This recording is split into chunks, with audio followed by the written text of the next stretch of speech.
السلام عليكم ورحمة الله تعالى وبركاته. بسم الله الرحمن الرحيم. نصفه أو انقص منه قليلا. സൂറത്തുൽ മുസമ്മിലിലെ മൂന്നാമത്തെ ആയത്താണ് ഈ മൂന്നാമത്തെ ക്ലാസ്സിൽ വിശദീകരിക്കുന്നത്. രണ്ടാമത്തെ ആയത്തിൽ പറഞ്ഞത് രാത്രിയിൽ എഴുന്നേറ്റ് നിസ്കരിക്കുക, അല്പസമയം ഒഴികെ. അല്പസമയം ഉറങ്ങാൻ, ബാക്കി മുഴുവൻ എഴുന്നേറ്റ് നിസ്കരിക്കുക എന്ന് പറഞ്ഞു. എന്നിട്ട് പറയുന്നു നിസ്ഫഹു, അതായത് രാത്രിയുടെ പകുതി എഴുന്നേറ്റ് നിസ്കരിക്കുക. അവിൻഖുസ് മിൻഹു ഖലീല, അല്ലെങ്കിൽ ആ രാത്രിയിൽ നിന്ന് അല്പം ചുരുക്കുക. നാലാമത്തെ ആയത്തിന്റെ തൊട്ടടുത്ത ആയത്തിന്റെ ആദ്യ ഭാഗത്തുള്ളത് ഔ സിദ് അലൈഹി, അല്ലെങ്കിൽ അതിനേക്കാൾ നീ അധികരിപ്പിക്കുക എന്നാണ്.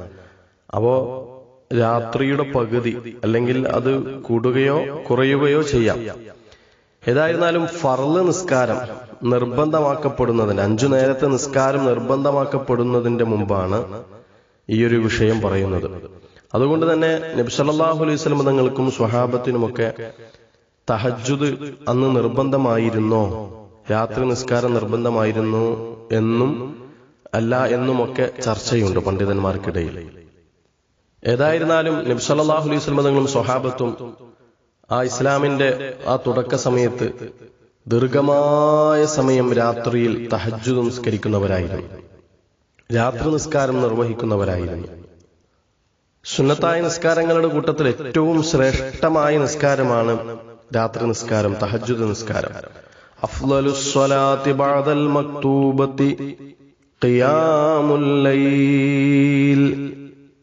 ഫർളാക്കപ്പെട്ട നിസ്കാരത്തിന് ശേഷം നിസ്കാരങ്ങളുടെ കൂട്ടത്തിൽ ഏറ്റവും ശ്രേഷ്ഠമായത് രാത്രി നിസ്കാരമാണ് എന്ന് മുഹമ്മദ് റസൂലുള്ളാഹി സ്വല്ലല്ലാഹു അലൈഹി വസല്ലം തങ്ങൾ പറയുന്നു. അള്ളാഹുവിലേക്ക് ഹൃദയം കൊണ്ട് അടുത്തു നിൽക്കാൻ ആഗ്രഹിക്കുന്ന ആരും തഹജ്ജുദ് നിസ്കാരം ഉപേക്ഷിക്കുമായിരുന്നില്ല. ഏറ്റവും പ്രാധാന്യത്തോടുകൂടിയും താല്പര്യത്തോടുകൂടിയും സ്വാലിഹീങ്ങൾ രാത്രിയിൽ എഴുന്നേറ്റ് തഹജ്ജുദ് നിസ്കരിക്കുമായിരുന്നു. പാതിരാ നേരത്തെ എഴുന്നേറ്റുകൊണ്ട് നിസ്കരിക്കുന്ന ആളുകളെ നോക്കിയിട്ട് അള്ളാഹു ചിരിക്കുമെന്ന് മുഹമ്മദ് റസൂലുള്ളാഹി സ്വല്ലല്ലാഹു അലൈഹി വസല്ലം തങ്ങൾ പഠിപ്പിക്കുകയാണ്. വലിയ മഹത്വമാണ് രാത്രി എഴുന്നേറ്റ് നിസ്കരിക്കുന്നതിന്. മറ്റൊരു ഹദീസിൽ കാണാം ഫളലു സ്വലാത്തിൽ ലൈലി അലാ സ്വലാത്തിൻ നഹാർ. പകൽ നിസ്കാരങ്ങളെക്കാൾ രാത്രി നിസ്കാരത്തിന്റെ ശ്രേഷ്ഠത കഫളലി സ്വദഖത്തിസ് സിർരി അലാ സ്വദഖത്തിൽ അലാനിയ. പരസ്യമായ സ്വതക്കയേക്കാൾ രഹസ്യമായ സ്വതക്കക്ക് എത്ര ശ്രേഷ്ഠതയുണ്ടോ അതുപോലെയുള്ള ശ്രേഷ്ഠതയാണ് പകൽ നിസ്കാരങ്ങളെക്കാൾ രാത്രി നിസ്കാരത്തിനുള്ള ശ്രേഷ്ഠത എന്ന് മഹാനായ റസൂലുള്ളാഹി സ്വല്ലല്ലാഹു അലൈഹി വസല്ലം തങ്ങൾ പറയുകയാണ്. കാരണം ഈ രാത്രി ചെയ്യുക എന്നുള്ളത് റിയായിൽ നിന്നെല്ലാം രക്ഷപ്പെടും. പകൽ ചെയ്യുമ്പോൾ മറ്റുള്ളവർ കാണുമ്പോൾ ഉള്ളിന്റെ ഉള്ളിൽ ചെറിയൊരു റിയാഇന്റെ നനവെങ്കിലും കടന്നു വരും. എന്നാൽ പാതിരാ നേരത്ത് ആരും അറിയാതെ, ആരും കാണാതെ എഴുന്നേറ്റ് നിന്ന് നിസ്കരിക്കുമ്പോൾ അവിടെ റിയാഇന്റെ ഒരു അംശം പോലും പ്രവേശിക്കുകയില്ല.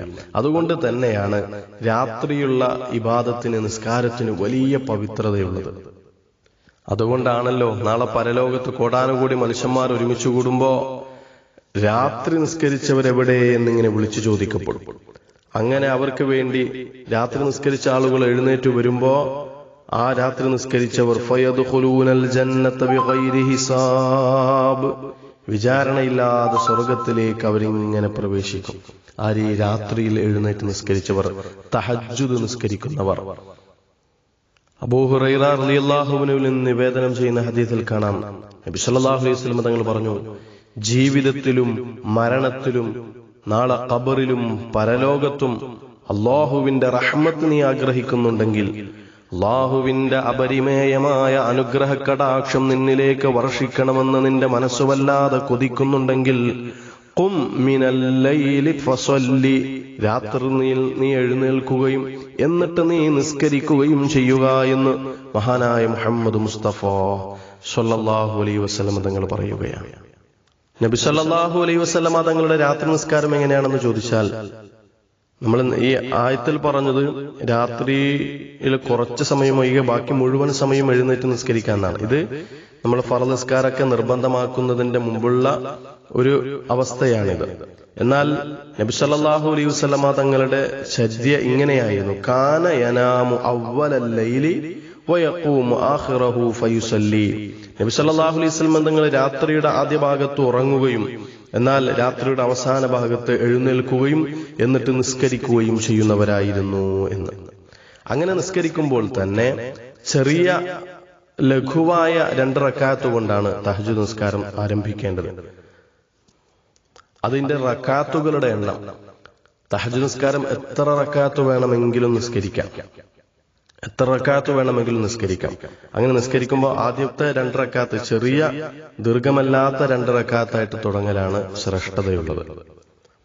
ഇനി തഹജ്ജുദ് നിസ്കാരത്തിന്റെ സമയം, ഇശാ നിസ്കാരം കഴിഞ്ഞ് ഇശാ നിസ്കരിച്ചതിന് ശേഷം ഉറങ്ങി എഴുന്നേൽക്കലോടുകൂടി പിന്നെ നിസ്കാരത്തിന്റെ സമയമായി, തഹജ്ജുദ് നിസ്കാരത്തിന്റെ നേരമായി. അപ്പൊ തഹജ്ജുദ് നിസ്കാരത്തിന്റെ സമയം നമ്മൾ കൃത്യമായിട്ട് മനസ്സിലാക്കണം. ഇശാ നിസ്കാരിച്ചതിന് ശേഷം ഉറങ്ങി പിന്നെ എഴുന്നേൽക്കുന്നതോടുകൂടി തഹജ്ജുദ് നിസ്കാരത്തിന്റെ സമയമായി. തഹജ്ജുദ് നിസ്കാരത്തിന്റെ നിയ്യത്ത്, തഹജ്ജുദ് എന്ന സുന്നത്ത് നിസ്കാരം ഞാൻ അല്ലാഹു തആലക്ക് വേണ്ടി നിർവഹിക്കുന്നു, 2 റക്അത്താണ്, 2 റക്അത്ത് നിർവഹിക്കുന്നു എന്ന നിയ്യത്ത്. സാധാരണ സുന്നത്ത് നിസ്കാരം നിർവഹിക്കുന്നത് എങ്ങനെയാണോ അതുപോലെ തന്നെ പലരും ചോദിക്കാറുണ്ട് ഏത് സൂറത്താണ് ഓതേണ്ടത് എന്ന്. ഏത് സൂറത്ത് വേണമെങ്കിലും ഓതാം, നമുക്കറിയാവുന്ന സൂറത്തുകളൊക്കെ പാരായണം ചെയ്യാം. അതുപോലെ തന്നെ അതിന്റെ ശ്രേഷ്ഠമായ സമയം, അതാണ് നാം ഹദീസ് പറഞ്ഞത്. നബി സല്ലല്ലാഹു അലൈഹി വസല്ലം തങ്ങൾ രാത്രിയുടെ ആദ്യ ഭാഗത്ത് ഉറങ്ങുകയും രാത്രിയുടെ അവസാന ഭാഗത്ത് എഴുന്നേൽക്കുകയും നിസ്കരിക്കുകയും ചെയ്യുമായിരുന്നു എന്ന്. തഹജ്ജുദ് നിസ്കരിക്കുമ്പോൾ തന്നെ വിത്ർ നിസ്കാരം രാത്രി നിസ്കാരത്തിലെ അവസാനത്തിലാവുക എന്നുള്ളത് പ്രത്യേകം സുന്നത്തുണ്ട്. അഥവാ പതിവായി വിത്ർ നിസ്കരിക്കുന്ന, തഹജ്ജുദ് നിസ്കരിക്കുന്ന ഒരാളെ സംബന്ധിച്ചിടത്തോളം അയാളുടെ അവസാനത്തെ നിസ്കാരം വിത്ർ ആവുക എന്നുള്ളത് സുന്നത്തായ കാര്യമാണ്. അപ്പോൾ തഹജ്ജുദ് നിസ്കാരത്തിന് ശേഷം അവരെന്താവുക, വിത്ർ നിസ്കരിക്കുക. ഇനി തഹജ്ജുദിൽ നിന്ന് എഴുന്നേൽക്കാത്ത, ഉറങ്ങിയ സുബഹിക്ക് എഴുന്നേൽക്കുമെങ്കിൽ പിന്നെ അവര് വേഗത്തിൽ തന്നെ വിത്ർ നിസ്കരിക്കലായിരിക്കും അവർക്ക് നല്ലത്. അല്ലെങ്കിൽ പിന്നെ വിത്ർ നിസ്കാരവും കൂടി അവർക്ക് എന്തായി പോകും, നഷ്ടപ്പെടും. അപ്പൊ തഹജ്ജുദ് നിസ്കാരം ശക്തിയായ സുന്നത്താണ്. ആദ്യഘട്ടത്തിൽ അത് നിർബന്ധമാക്കപ്പെട്ട ഒരു സാഹചര്യം പോലും ഉണ്ടായിരുന്നു എന്ന് പറയുന്നു.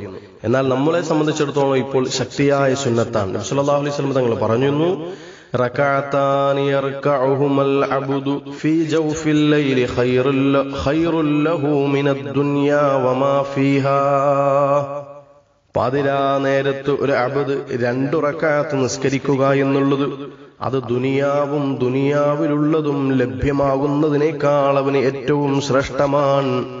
വലൗ അൻ അശഖ അലാ ഉമ്മതി ലഫറൽതുഹാ അലൈഹിം.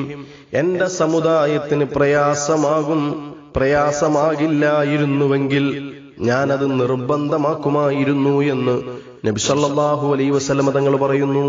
എന്റെ ഉമ്മത്തിനത് നിർബന്ധമാക്കി കഴിഞ്ഞാൽ പിന്നെ പ്രയാസമായി പോകൂലേ എന്ന് വിചാരിച്ചിട്ടാണ് നിർബന്ധമാക്കാത്തത്. അല്ലെങ്കിൽ തഹജ്ജുദ് നിസ്കാരം നിർബന്ധമാക്കുമായിരുന്നു എന്ന്. തഹജ്ജുദ് അത് നമ്മുടെ നിസ്കാരങ്ങളിലെ ഏറ്റവും പ്രധാനപ്പെട്ട ഒന്ന്.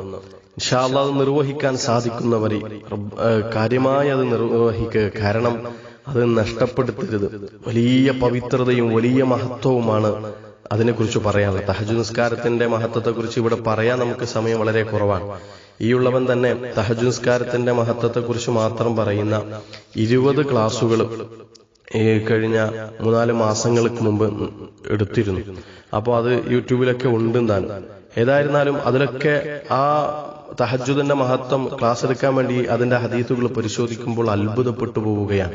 കാരണം എണ്ണിയാലൊടുങ്ങാത്ത മഹത്വങ്ങളും പവിത്രതകളുമാണ് തഹജ്ജുദ് നിസ്കാരത്തെ കുറിച്ച് വിവരിക്കുന്നത്.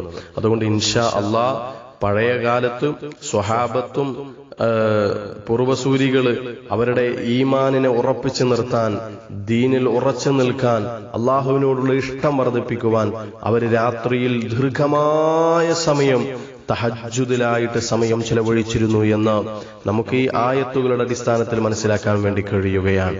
യാ അയ്യുഹൽ മുസമ്മിൽ ഖുമിൽ ലൈല ഇല്ലാ ഖലീലാ നിസ്ഫഹു അവ